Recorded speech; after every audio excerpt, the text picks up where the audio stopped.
So, first of all, welcome again. One more time with feeling from the top. And as always, it's like something resonates with you, good. If it doesn't, let it go. No absolute truth. Beproef alle dinge en behou die goeie. That's how far we're going to go. So I shared some stuff. So I don't know if you're happy with that as a topic, love. Love. And what is love? And all the pros and cons, belief systems. There's a whole bunch of things we can look at. It's a very dark, deep rabbit hole. So yeah, the small book that I put out there for consideration and pondering. You're trying to read? Yes, little. Overnight reading. Yeah, just quick little pondering for the day. Which I was told was very negative by some people. Won't mention anybody. But it was done so on purpose. Because it's a reflection of negative belief systems. So to have a look at those negative belief systems, also where they come from and how we arrive at them, and how we get confused between the two. Because there's a lot of stuff in the subconscious where things move and get distorted. So it seems like a good idea on the surface, but it actually stems from a negative belief or a fear, and basically it's just having a look at the one pointing at the other. To start off, it is love is. There's naught but love. And that's actually as far as we have to go. That's like, thank you very much for coming. Let's all sort it. That's actually the end game of it all. But in duality, we have the separation between fear and love as two states, that what we perceive as polar opposites, but they're actually on a spectrum, and the one contains the other. Fear tells us about love, and love tells us about fear. We use love in a lot of different ways. We say we love coffee, or love whatever, my garden, or whatever, and or dogs or animals or whatever. But okay, so that's a bit closer, but we use love very loosely, and mainly in the place of like. So the stuff that we like, we say we love, which is fair enough. That's good. But then when we say love, it's also, we think romantic love half the time.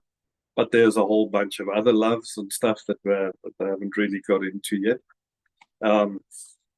Different forms of love, different expressions of love. But then there's a whole bunch of belief systems around love. And they come from psychological bases. There's philosophical ways to look at love. There's the romantic, there's the artistic, there's many ways to scientific. There's neurochemicals, there's a whole bunch of it. So if you're looking at cultures, what kind of cultures, where did we grow up, attachment forms, what's from our childhood, what is our coping mechanisms and attachment language. So they talk about love language, but it's a lot of time it's how do you form the attachment? And that comes from early childhood. Then there's also the confusion between attachment and claiming and owning and love, which we define as relationships and all those kind of things. The philosophical ponderings upon love, there's poetry, A lot of the Sufi, Rumi, all that, it's like all about the beloved and love. Then there's the mystical or esoteric meaning of love. So there's a whole bunch of levels and layers that we can explore. Just to go back to the fear-love spectrum, there's unconditional love, which is the isness. Love is, and that's the unconditional isness of who and what we are. That's just us and everything around us. That's at the highest level. So at the mystical or esoteric level, love is everything. Love is all. Or just love is. Then as we go down to the states, instead of emotions or whatever, so love and fear as a state, as creation comes into creation, there's duality. If there's duality, the states are between fear and love. And so that can anything be from matter to energy. So, and the one encompasses the other and points to it. Then there's the emotional level, which we describe as fear and love, as emotions. And there's also then the deeper instinctual level of fear and love, where it's like the body and chemistry and the release of adrenaline, cortisol, endorphins, oxytocin, all those kind of things. So there's a whole bunch of chemical and bodily and neurological aspects of it as well. But if we look at fear and love on a pendulum, because I like to use the pendulum for the swings. So if we swing wildly from fear to love, and we see it as separates or opposites, then the pendulum swings very widely from absolute fear to absolute love, or a lot of fear to a lot of love. But if we split them out first, and we look at fear first by itself as a spectrum from the center point, the pivot point, to the extreme of the swing for the pendulum. So we can have absolute fear, complete fear, or no fear. And none of those are very helpful. Because if we're in complete fear, then we're frozen and we can't move at all. If we have no fear, we're going to be running into buses and things like that. So there is a useful and very practical reason for fear to exist. So if you find this middle of that, you're halfway up the string. So if you go on the love side, there's complete love and there's no love. And once again, this would be like unwise love. So you completely give everything of yourself away and there's nothing left. That's not a good thing. And there's no love. That's clearly not a good thing. So once again, you want to be in the middle. And if you're in the middle, that swing is a lot more gentle between a balanced fear and a balanced love, instead of wide swings at the bottom. But that swing is still a spectrum. So when you look at love, love is wide, open, expansive. So it's very difficult to really nail down exactly what it is that you love. But fear is contracted, it pulls in, and it's a very sharp focus. So it's more like a laser pointer than a floodlight. So when you look at your fears, you'll immediately see what the love is that it's pointing to. So in your fear, you can clearly see your love. If it's not dear, there's no fear. So what we hold dear is what causes us fear. So if A car, if there's a car standing outside and somebody throws a rock through it, then it's like, that's unfortunate. That's a bad move. But if it's your car, there's a completely different reaction. Then like all hell breaks loose. Okay. But then you'll also be very aware that you park your car inside because somebody might throw rocks at it or whatever it is. So there's a fear. So that fear of the claiming of something is yours points to your love for it. So it's actually a lot easier to look at the fear, to turn it around, to look 180 back at what it is that you love. So that's why I used a lot of the negative stuff. So if there's a lot of negativity or perception around a concept or a state or a emotion, if you turn it around, you can have a look at the other side and you can see what it's pointing to. Is that clear? Does it make sense? Does it also go into that a little bit more? Are you happy with that, or agree, not agree? Welcome to disagree. Sense, but for me personally, I've never been able to understand. I remember actually this so distinctly because there was a movie, I don't know, maybe 20 years ago, Donnie Darko, and in this movie there's a scene where this one person is talking about the opposites of fear and love. And I think that was, since 20 years ago, I've never understood it. Because, like you are explaining, I get that what you fear of losing or what you fear of being hurt or damaged or all of those things, it points to something you care about.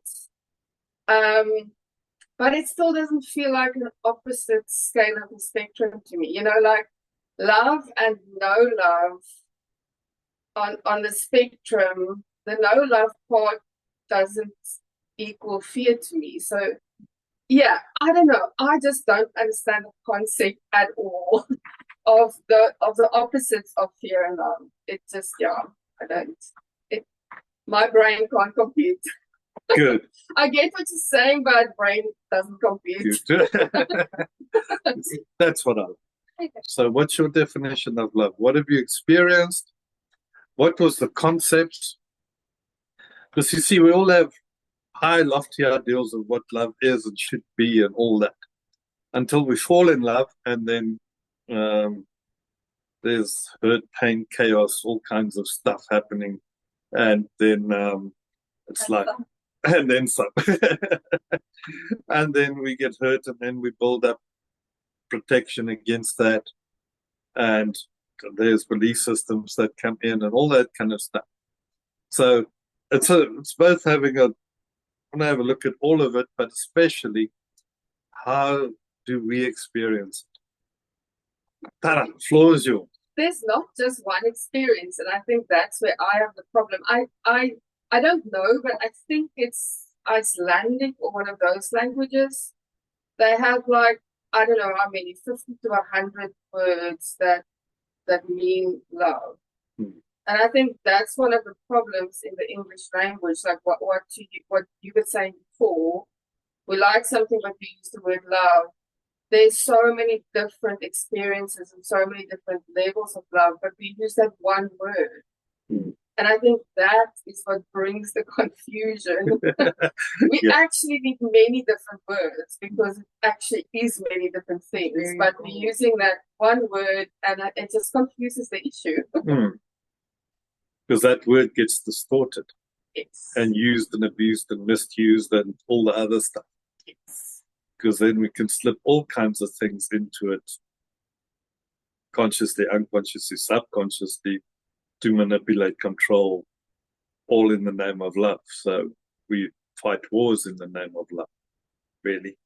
It's like how far like, do you want to actually push this thing and really like distort the word for love of king and country or for folk and fatherland, all that? We will go to war and go kill a lot of other innocent people there. So all in the name of love. More. Give it. Yeah, I think it's so personal. Like I even believe that if I meet someone and I enter a relationship, it's even important to ask that person what love means to them, because the definition of what love means from one person to another, even in the same family. Like I could have a completely different definition of what love is. Say, let's just say romantic love. I could have a completely different definition of what romantic love is to me compared to my sister, you know? Mm. Like we could have completely different experiences or whatever. So I think yes. So it's important to get clarity, first of all, what it means to the other person or what it means to each person. And then you can start the conversation, because again, you can be saying the same word, but you're meaning completely different things. Completely different things. So when we say the word love, Yeah. I think 9 out of 10 people would associate it with romantic love. Yeah, so keep it in that formula. Like, so we'll explore the other bits, but let's go to romantic love, because that's the big thing. And that's the one core thing that everybody needs, wants, but nobody understands or really get, or can accurately share their view with other people. I think we need to have two different conversations when it comes to the ultimate experience of love, which to me, the ultimate experience is exactly the same as enlightenment. Like if you are completely enlightened, you are living in a state of love. Yeah. But most humans don't live there. Yeah. So we need to have the ultimate conversation, and we need to have the human 3D conversation, because those are two different things. And also, if you try and have that same conversation or those two conversations at the same time, it can also get confusing. Yeah, it could get very, very ugly very quickly. Because at the high level, we're talking unconditional love. So from a spiritual experience, enlightenment, light is love. Love is light. It's the same as love, light. It's one thing once again. So enlightenment means being filled with light. But that also means filled with love. And not just filled with love, being love. So love is everything. There is nothing but love. Love is. There is naught but love. That's on the highest level. That is what it is. And when you have a glimpse of that and experience that, it's like a whole different thing. It's not the love down near the 3D. It's like, gee, it's like really, it's like not even black and white compared to full color. It's like 1,000% different. That being love and ising love and knowing that source, unity, love, unconditional aspect of who and what you are. Because that's what you are. You're nothing but that. But we don't experience it like that. And then when we come to 3D, we talk about unconditional love very easy. I unconditionally love my kids or my husband or my wife or whatever. Really? Unconditionally? Yeah, just fail like 3 years at school and your unconditional love for your child turns into a clobbering. So Well, I want to say love is what it's all about. Life is all about love. life is love. Yeah. Can you imagine a world without that? Love is good and bad. Good and bad. Right and wrong. Right and wrong. Distorted, fear-driven. And that's where the fear-love comes in. Okay. So that's from an unconditional bit. So unconditional splits into two aspects. Fear and love. Yeah, I guess I'm starting to get that now, but I think it's kind of like a word thing for me again. Because when we were, I don't know, somebody said something, and I realized that love, the unconditional love, is the absolute is the absolute place where there is no judgment. And so then I can bring the judgment and the fear together, and that way I can see it. So it's starting to so the words are starting to make sense to me, because you know what, when I'm talking to people, I realize that you know, whether it's just your experience in life, you know, if life, you can be spiritual and whatever, and life throws maybe something really difficult on your path, then suddenly, you know, you can be against God, against the universe, whatever, you know, and that's also like that, moving into that fear part. But it's judging the current experience.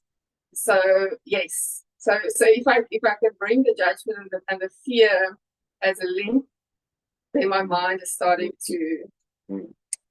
So if you're in the pivot point, in the 0 point, in the nothing, in the oneness, in the all, where it all starts, timeless, infinite, space, nowhere, like no space, all one. That's the pivot point. And then it comes down the string, and then it starts swinging. So that allowance, allowing. What do we allow? So a parent giving a child one sweet a week is an allowance, right? But sweet every day would be the extremes. Oh well, letting them just pick out on sweet 24/7. Is that love or not love? That's a good example. Do we allow that? Well, if you unconditionally love your kids, let them pick it up on Switch 24/7. No, because you know it's not good people. So if you really love them, you can take them from getting diabetes. So you have to put boundaries. So you have to make judgments. So love is everything. Relationship. Love is anger, rejection, shame, blame, abuse, contentment, irritation. Understand the nice words. Yes, I don't think we can Kindness, say love is abuse. peace. What does that mean? I can understand kindness, peace, loving. Because we can Those feel nice those words. emotions when we think about love. Yeah, but think love's about- not an emotion, you see, that's the thing. Is it not? No. Well, it is on one level, but it's not. It's a higher state. An emotion. How can it be anything else? Who I says don't love know is how a else. decision? I mean, it's not just an L and an O and a B and an. That's small love. Small love, little L, is emotion. And that's how we perceive it. And that's where a lot of the things come in, dangers come in as well. Because you mentioned abuse and stuff. So we're in love and we love the other person, so we will actually Provided they do X, Y, Z. They fit in, well, no, I'm still like, when we misconstrue and misunderstand unconditional love, you see, that's where the danger comes. It's very, very dangerous to use the word unconditional love. Because then I have to accept and love everything. Abuse, rape, murder, whatever, which it is at a higher level, but not at that level. So when you in a relationship that's toxic and there's abuse in all forms, physical, mental, emotional, spiritual abuse, all in a thing, and we go, oh, but I'm that so unconditional loving, I have to take all this crap. No. That's not what it means. And that's a very dangerous thing. And when I make these statements, I know that there's dangers involved with it. That's why I like pushback. I want people to say, no, but that's crap. No. Good. Because then you thank you, and then you're going, then you're not believing what I'm saying, you're thinking for yourself. Where you say, yes, at one level, but at another level, no. So you're on, and there's unconditional love.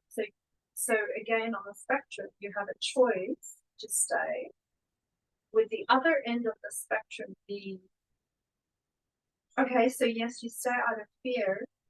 Is there another place where, regardless of what's coming at you, you develop a level of peace and harmony?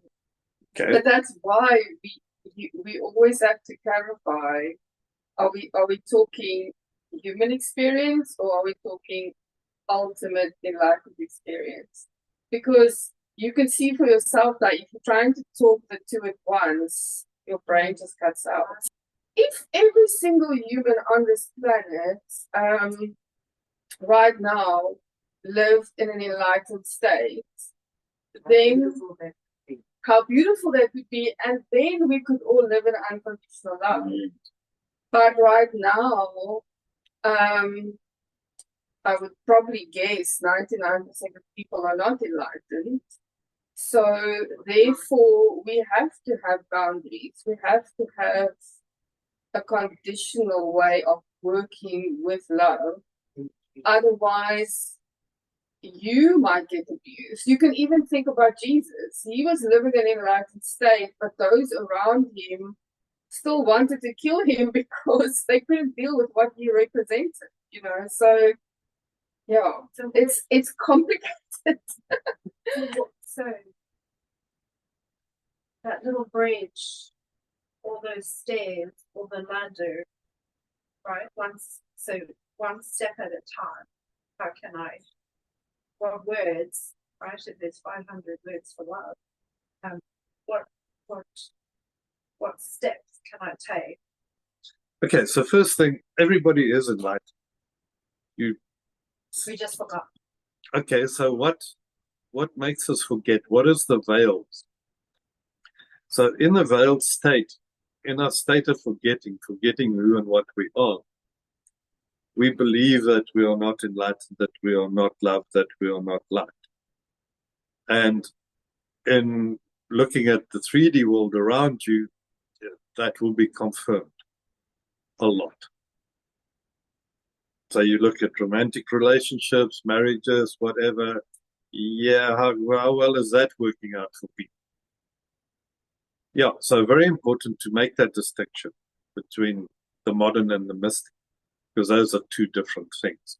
The mystical view is one aspect of it, and when you speak from that, it is very important that we clarify that, and are very bad at doing that.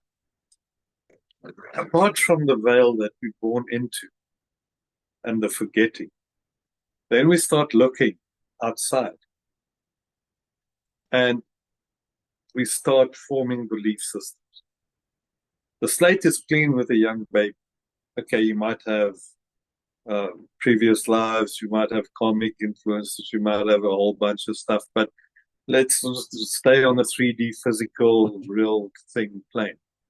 So we start with the blank slate of a baby. Features. Okay, fetus.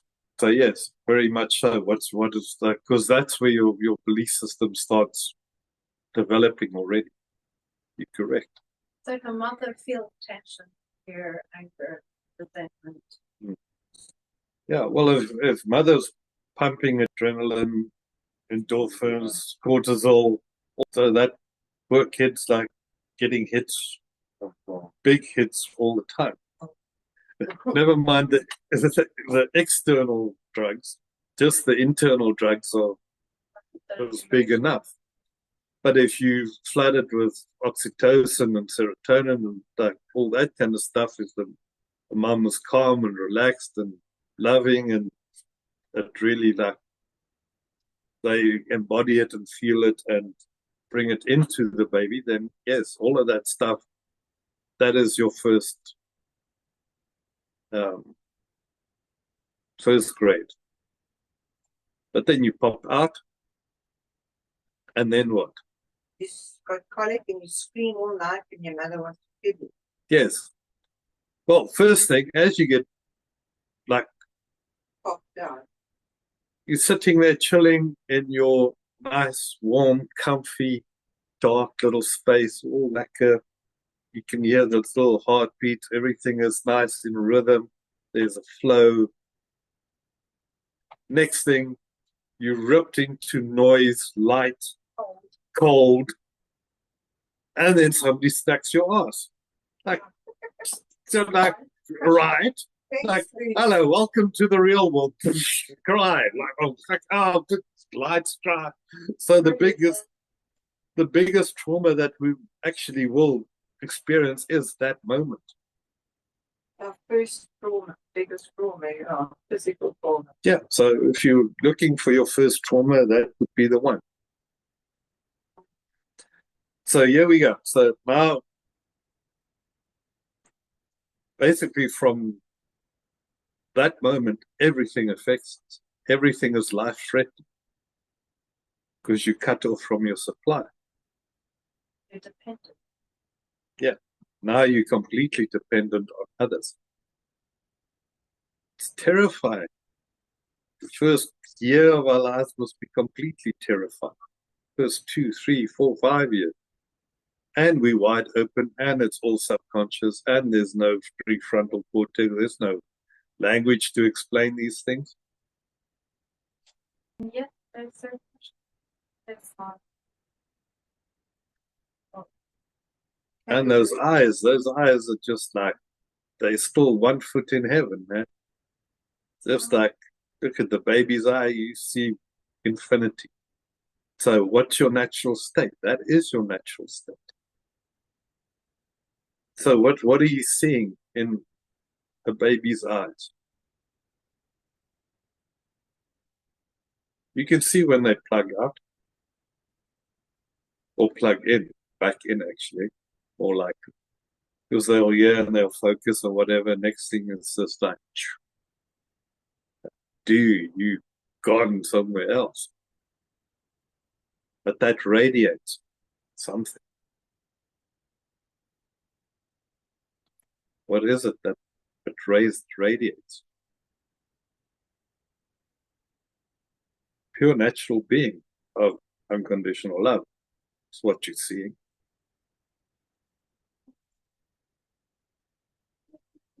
Looking at the world going, wow. So what happened?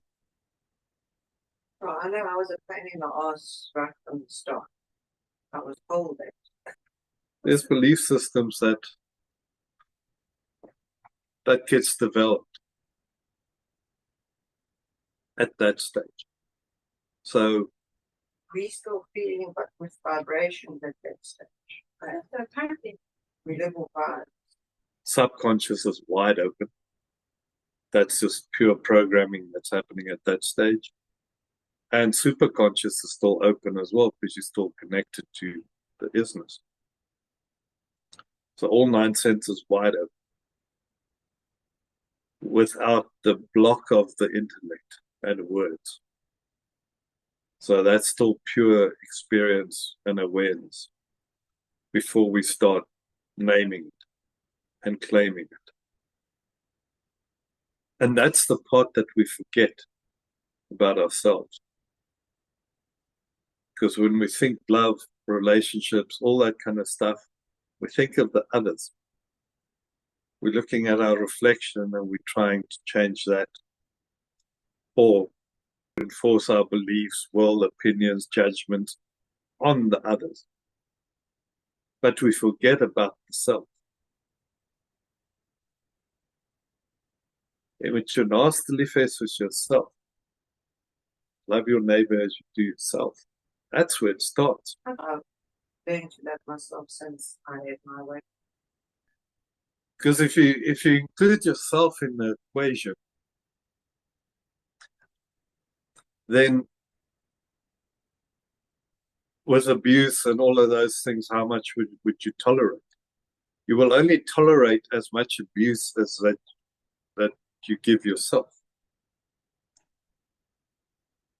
What you think of yourself, the words you say to yourself, your opinion about yourself will be reflected in your boundaries or lack thereof, your ideals, as in lofty ideals, that's impractical and not attainable, in how harsh you will let other people treat you. Because you will only accept the amount of abuse from others that you abuse yourself with. Because then it's a level of trauma bonding. So we meet people and we form bonds at our level of our pain and our hurt. 3D, talking 3D. But also, and from that level of our pain and our hurt is what is governed by our belief system. Without a belief system, there's no emotion. So you have to believe in love to experience love as an emotion. I would say the other way around. You have to experience it in order to believe. When you experience love as and who and what you are, top level, then you don't believe in love. You know love. You are love. And that's what it is. You express love because that's who and what you are.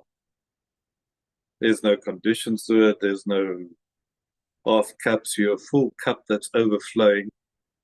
That is love. Okay. But before you have that experience, or before you have that realization, back into the 3D, back into the soup. Where does those belief systems come from? And then how much of what we think our love is really real? Because we think we love people. We think we are loving. If I asked you all now, it's like, do you think you love people and do you think you love? And you'd say yes. No? Mm-hmm. Well, and so is that just not a recognized thing,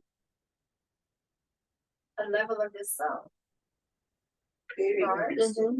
So there's just a recognizing of yourself, possibly of the aspects of the like love side, and obviously not, you know, the psychopath and murderer and abuser, right? Yeah, because it's back to the 7 mirrors of self. So is it purely help me here? Your feelings and your emotions, or thinking, reasoning, right? Because then if you had more clarity and more reasoning and thought, you could make better decisions, right? But if you're operating on various levels, yeah, it's a level of consciousness. You only have access to a certain bandwidth, right? But then it can also get all machines out. Correct. Because there you look at, like, first of all, your 9 senses, on which parts do you connect with? Physical, mental, emotional, subconscious, superconscious. But then you also have to look at the bodies. So if you see the other person as their full 7 bodies, so they're all starting all in a line, and you connecting, each one of your bodies are connecting to them. So that would be a coherence, a resonance and coherence between the two, yeah, a vibrational state. So, and so, yeah, but like before we get to extremes, just in the resonance of the bodies, because there's the physical body, the mental body, the mental body, no, physical, emotional, mental, yes, energetic body. So there's energetic systems flowing. There's the etheric body. There's the light body. So if you're seeing your real soulmate or soul group or soul cluster or oversoul, where we start getting into light bodies and causal bodies, then you're recognizing them on that level. And at the highest level, you're recognizing source. So that is then the stream or level of consciousness, or bandwidth, or Yes. resonance, or streams, or just different words. Yeah. Labels, right? Labels, All that. yeah. And just because 2 or 3 of them are connecting doesn't mean they're all connected.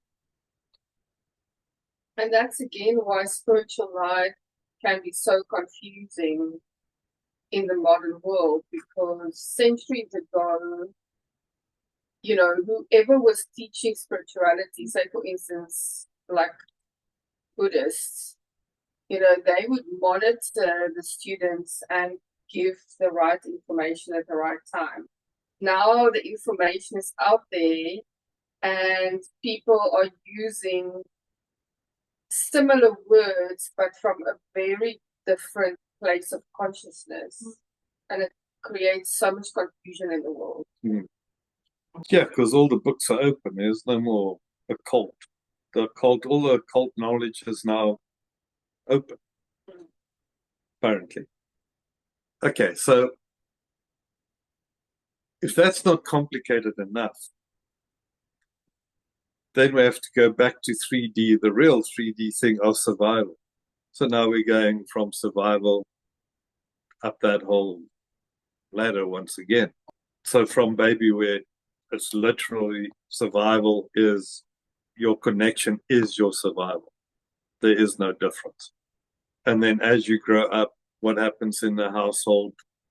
What needs are met? What wants are met? How often? What is the pain and the confusion and disappointment and all those kind of things that happen in there? Because as a baby, we all had pain, confusion, as what's called complex trauma. So in complex trauma is not the big event things that happen, it's just the needs that weren't met. So I stubbed my toe and I wanted a hug from mum, but she was busy cooking, so I didn't get one. So now I'm rejected and all that. So that is a pain point. So, and that's where those negative things come in. Perceived negativity. But that's a real experience for us. So love is rejection. Your attachment style gets born there. So what is your attachment style? Clinginess, loud, quietness, helpful. Now, but 2 completely different things. Well, I think a lot of us have 2 different. Yeah, because they The same circumstances. same everything, but their perspective and their filter is different. So, but we approach relationships through that filter. We see everything through those glasses. Yeah, the programmings, the belief systems, the glasses that we wear. And we approach every relationship accordingly. So a bumped toe could just be ouch. And for someone else, it could be hospital. End of the world. Well, hospital or Rejection, a scar for life. I'm all alone forever. Yes. Because mum or dad didn't come running as soon as I hit my toes. So now there's abandonment, rejection, all those kind of things. And so if it's constantly being Reinforced. reflected, right? Mm-hmm. And so we say it was that, right, the bumped toe, but research suggests anywhere from 6 months to a year, or it could be 20 months. Right, there isn't a time frame. That window, it wasn't yesterday or last week's bump toe or forgetting to be picked up from football, or right, it's a volcano. When it erupts, it's not an accident. It's small little mistakes over a period of time that causes the eruption. So it's not just maybe that bump toe, it's that vomito, and the milk was cold when you wanted warm milk, and it was the bread that the crust wasn't cut off, and right, the wet towel. Yeah, it's either one big thing or lots of little things, because there's quite a lot of research as well, as to people who maybe express on a level of autism, and their mums, while they were in utero, the mum experienced a traumatic event. Yes. So even that one event that the mom experienced when the fetus was still inside, also creates a level of experiencing the world of. Right, so that's the emotion, those hits of those drug hits, right? So you fall into that stream of you want more of those types of feelings, because that's a sense of safety, because you know that it's familiar to you. Yeah, but it's like what's happening in the background. Because we can be all like Heishua and spiritual and all that, but we haven't dealt with the shadow. And we haven't dealt with the deeper underlying stuff. All the time in my life, because the game that we are playing here in the physical world it really has levels. So you can maybe reach a certain level of peace and tranquility, and then you literally up level. You're now in level 47. And then it throws shit at you until you up level again. And then it throws other shit at you. It's just karma. It's part of evolution. I wouldn't even call it karma. It's just the nature of the universe to want to cause spiritual expansion. Events are neutral. Yeah, events are just events. So what you make of them is what it is. So that's why it's good to not call it anything else. Traumas or karma or whatever. It's just words, but it's events. And like events in words, action, deeds, everything is just events. It doesn't have to be a big thing. Because that's the universe. Events happen. That is the whole idea of a not dynamic universe, is that there will be events. That's called life. It's called creation. It's called existence. Because without events, there is no life, experience, existence, anything. So the events is perceived through our filters. And our filters come from all those belief systems, everything else we've been talking to. Previous events, our judgments, opinions, discrimination, all that stuff, naming, claiming, shaming, blaming, all the values that we attach to events is exactly that. So falling in love or meeting your other half, whatever it is, that's also just the event. Either attached to an event, don't attach to an event.